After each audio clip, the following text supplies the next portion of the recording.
that the editor has said it's time for our report card.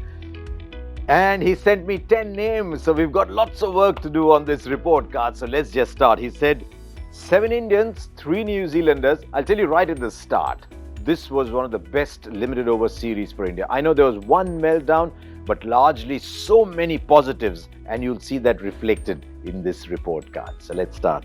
Let's start with Mana Rayudu Garu. Rayudu Garu made 190 runs at 63. Really had one failure. He didn't have much to do, a couple of not outs, and then that fantastic innings in the last one day. We keep saying about Ambati Rayudu, he gives you what you want of him, and more days than not, he will deliver. So, how much for Ambati Rayudu? He gets 8 out of 10, Ambati Rayudu. Then let's move on. MS Dhoni. Now, MS Dhoni only batted twice. So how do you judge Dhoni as a batsman? Well, one of those was just he didn't have much to do. He got a great ball from Trent Boult. One innings, everyone thought, some of us included, that maybe India should have got another 20, but he scored at a strike rate well in excess of 100 and he made a 49. So I'm actually going to judge Dhoni partly as a batsman, largely as a keeper. There might have been a catch or two going down here and there, but his work close to the stumps was as good as it's ever been. The run-outs, that magnificent stumping of Ross Taylor, those hands are moving as quickly as ever. And remember that conversation with Kuldeep Yadav getting the wicket of Trent Boult? Dhoni did everything that was asked of him as a keeper. I'm going 8 out of 10 as well for MS Dhoni, largely as a keeper, partly as a batsman.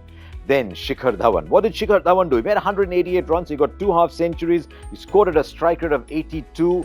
Couple of times the conditions were good, couple of times not so good. He didn't quite go on to play that wow defining innings that he tends to do once a series. And so 7.5. 7.7 was a good series for India. 7.5 for Shikhar Dhawan. Right then, Rohit Sharma, captain in the last 2 games, still kept giving India opening partnerships with Shikhar Dhawan. Made 169 but a strike rate of 72.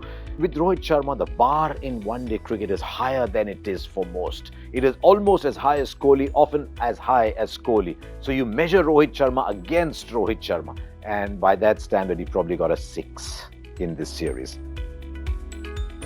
Then Hardik Pandya came back in and quickly showed just how much India needed from him.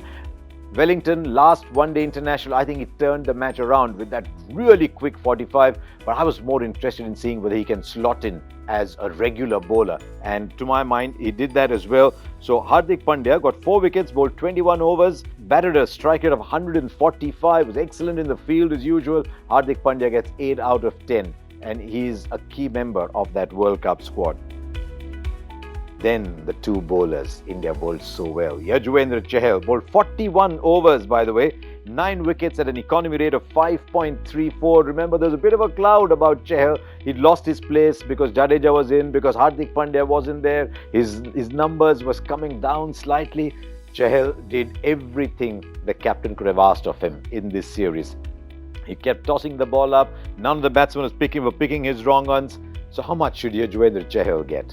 8 out of 10, and there's a reason it's 8 and not a little more, because our next contender, our next entry on the report card had a fantastic series. Mohammad Shami, 9 wickets, economy rate 4.75, strike rate 19. He got man of the match twice, was player of the series. Mohammad Shami did much more than just take the new ball. He gave Virat Kohli, India's captain of the World Cup, the option of playing him and Bumrah, the option of playing him as a third seamer. He bowled the Yorker, he bowled the bouncer, he bowled the slow ball, he bowled the swinger.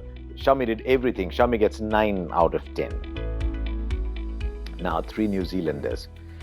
We started the captain. It was a bit inexplicable. People who watch this program have seen me realize that I hold Kane Williamson in very, very high regard. Now, what did he do? He made 162 runs at a strike rate of 70. Maybe that was the reason he got out in unusual ways. I got the feeling that Kane Williamson was not himself. He was trying to maybe force the pace at strange times sometimes. Maybe he was a little burdened by something. He still delivered 162 runs in 5 innings, but this was not the Kane Williamson that we knew. By his own standards, then Kane Williamson only got a 5 as a player in this series. Then Martin Guptill.